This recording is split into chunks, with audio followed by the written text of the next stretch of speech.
Hello, you're in the home stretch. We're in Unit 5, and there's only 6 units in this course.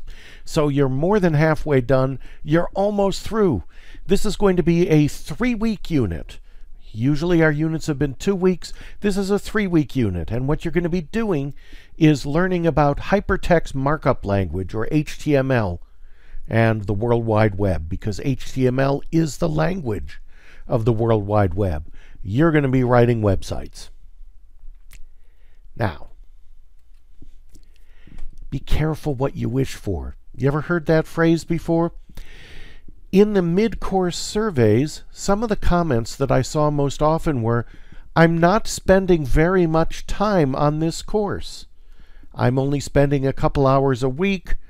I wish there were more." Yes, people actually did say that. And another thing I saw was, "I really like the programming, the hands-on, so I want to do more of that." Well, guess what? You're going to be spending more than 2 hours a week for the next couple of weeks, unless you already know HTML very well, and you're going to be doing a lot of hands-on programming. So this is what you're going to be expecting. What you're going to learn? You're going to be learning how you write HTML to build a web page that can be displayed in your web browser. How you can style the web page so it looks good and it's easy for the user to understand. So you're going to learn how to get material onto the screen, and then once it's onto the screen, you're going to learn how to make it look differently. Put it in different positions on the screen, change the size, change the color, change what happens when you have the mouse hover over some of it, change what happens when you click on it, and so on. Now, how are you going to be doing this? What will you be doing during this course? There are 5 sections. I've cleverly named them 5A through 5E. In each one, there's something you're going to learn about HTML, and then a programming assignment after it. So you've got 5 programming assignments in this unit. Don't fall behind. I've got them spaced out with their due dates, so every few days for the 3-week unit, every few days there's something due. You might be able to get ahead on some of them, and then if you have a few days where you're busy with something else, which is quite understandable, then you still won't wind up not being able to finish. But pace yourself.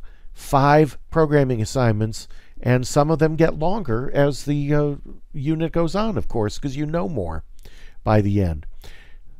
So in the first 4 sections, 5A through 5D, most of the material is presented in a customized video, like the one I'm doing right now, and like we've done for much of the class, where I've got some information that I'm displaying, I'm talking about it, and you're learning about it through a video that I produced.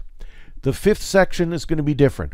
In 5E, you're going to go through a public tutorial website from the W3 Schools people. I think these are much better tutorials than the Code Academy tutorials that are available on HTML. Some of you may have already gone through them because we went through Code Academy a couple of units ago, and I know a lot of you liked being able to do that. I think the W3 School ones are much, much better than that, and I think you'll enjoy them too.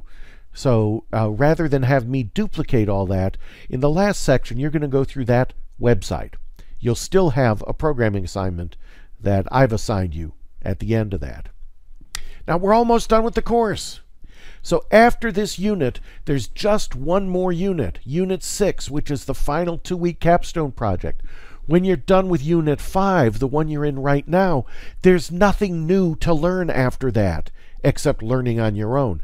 I'm not going to be presenting any more material after Unit 5. Unit 6 is all on you. In this capstone, you're going to work with a partner to develop a website, and you'll see the requirements for that when we get into Unit 6. Now, it's going to be a big deal. This is going to count for a lot of your grade. It's going to be something that has to look and function like you're a professional programmer. I'd like you to be able to work with somebody that you would like to work with. You're going to be spending some time with this person. I know some of you have already made some attachments during this course, or maybe you knew some of the students before the course started, or maybe you admire some of the students because of some of the contributions they've made on discussion databases and so on. You're going to tell me your first 3 choices. I've created a survey, and you're going to just click on that survey. It's right below this video on the Canvas web page. You're going to click on that survey, and it's going to ask what your name is, and then have you pick from a list of the students in the class your first choice, second choice, and third choice. If I can, I'll accommodate everybody's first choice. If it turns out that student A picked student B first and student B picked student A first, and so on, and that all 18 of you happen to pair up on your own into 9 pairs, you'll all get your first choice. It may turn out that you can't all get your first choice, which is why I want to see your second and third choice.